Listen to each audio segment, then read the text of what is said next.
Carmen Aida Lomelí y voy a hablarles sobre el porfiriato y sobre la política porfirista. Primero que nada, ¿qué es o qué fue el porfiriato? El porfiriato fue una etapa muy difícil pero también muy significativa en México, en la cual el militar Porfirio Díaz estuvo en el poder de noviembre de 1876 a mayo de 1911.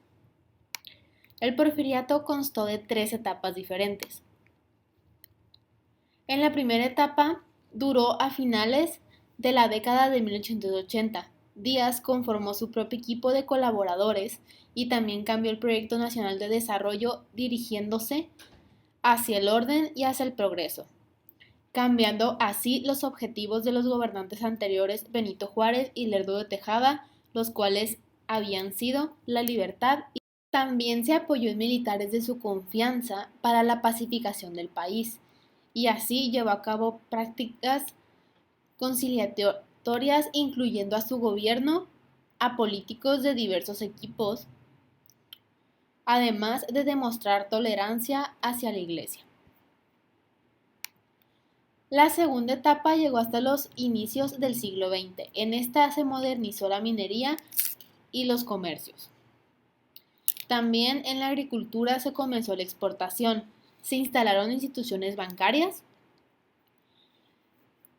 y se iniciaron muchas obras de infraestructura, pero lo más importante fue el gran tendido de vías ferroviarias y también las líneas telefónicas y telegráficas, las cuales, además de modificar la geografía, integraron al país y fortalecieron muchísimo al gobierno.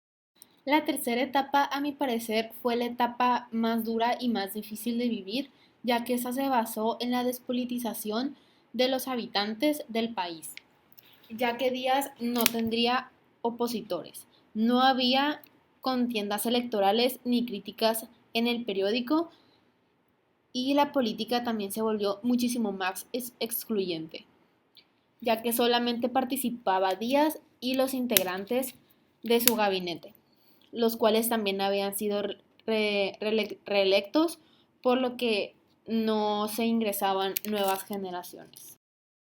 Ahora voy a darles un breve resumen sobre el gobierno de Porfirio Díaz. Esto vamos a dividirlo en 3 pasos o en 3 maneras diferentes.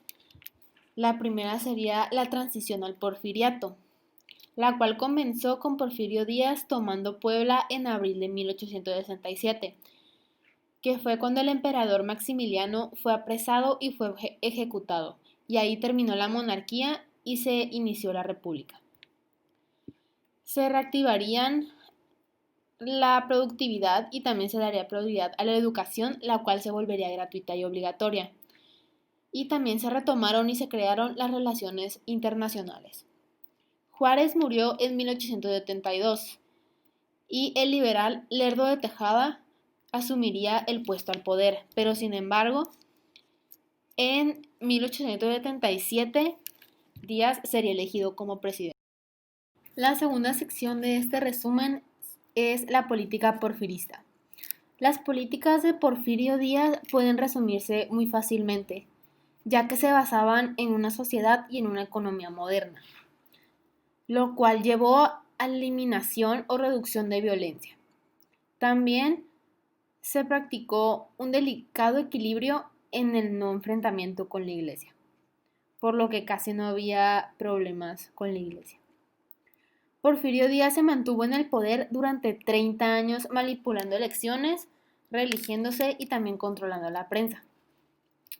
También llevó a cabo una reorganización del ejército con rangos más altos, los cuales eran muy leales a él, y organizó de forma muy específica un cuerpo paramilitar para imponer el orden.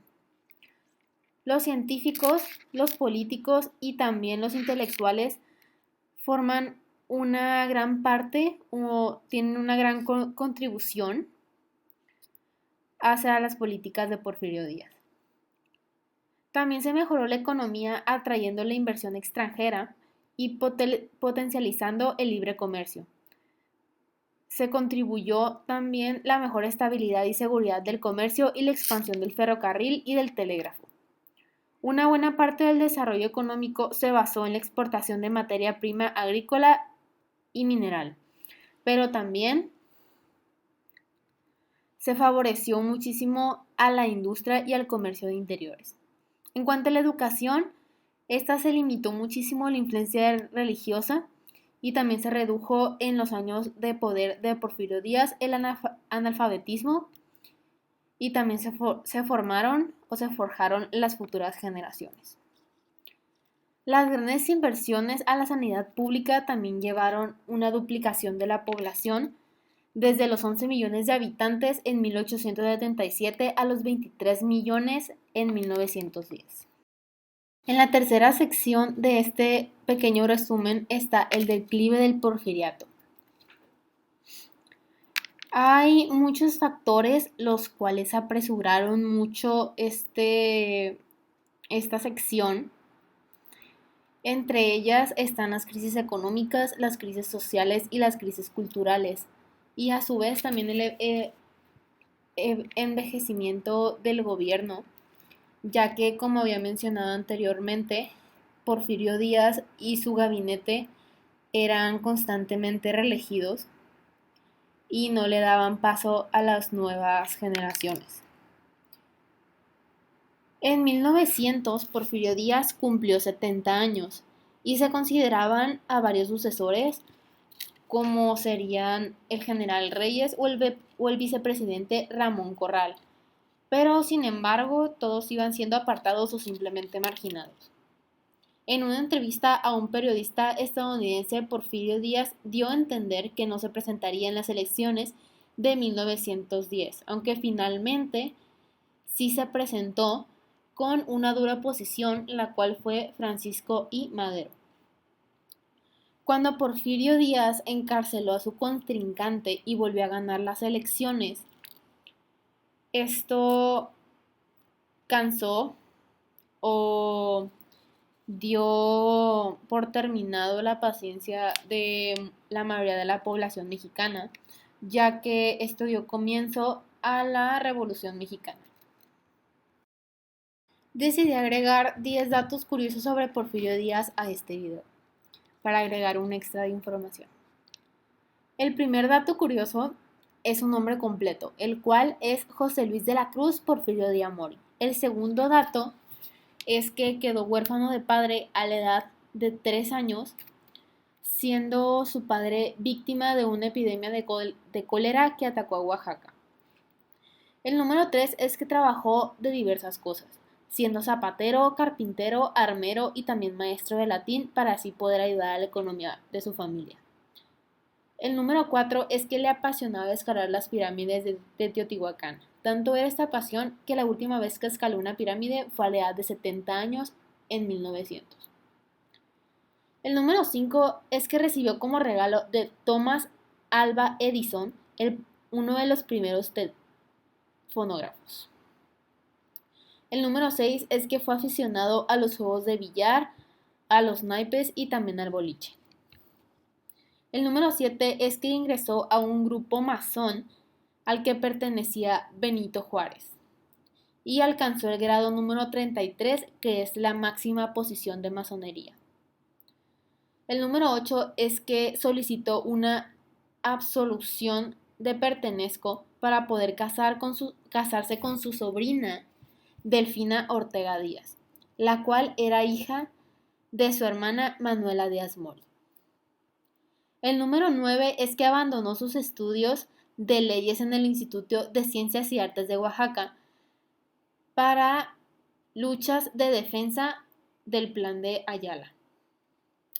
El número 10 es que durante su gobierno, que fue de 1976 a 1911, creó la Universidad Nacional y fomentó la edificación del Palacio de Bellas Artes y además del diseño de colonias como Guerrero, Vallejo, Santa María de Ribera, Roma y Juárez.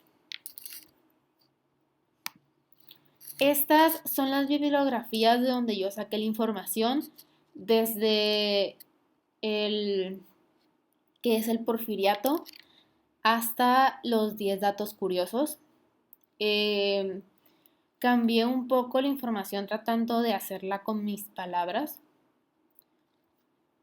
Y mi conclusión del tema es que como todos los presidentes, Porfirio Díaz aportó cosas muy buenas y cosas malas.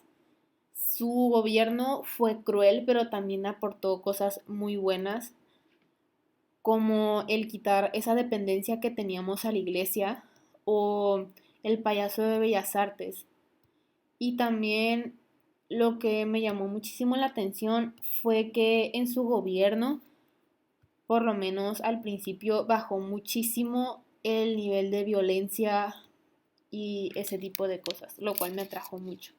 Aunque también creo que era un poco hipócrita, por así decirlo, que haya bajado el nivel de violencia, pero que él hiciera muchos actos criminales como el reelegirse o el no querer que las nuevas generaciones entraran al mundo del gobierno o a la política. Y eso es todo por mi parte y espero tenga una gran semana.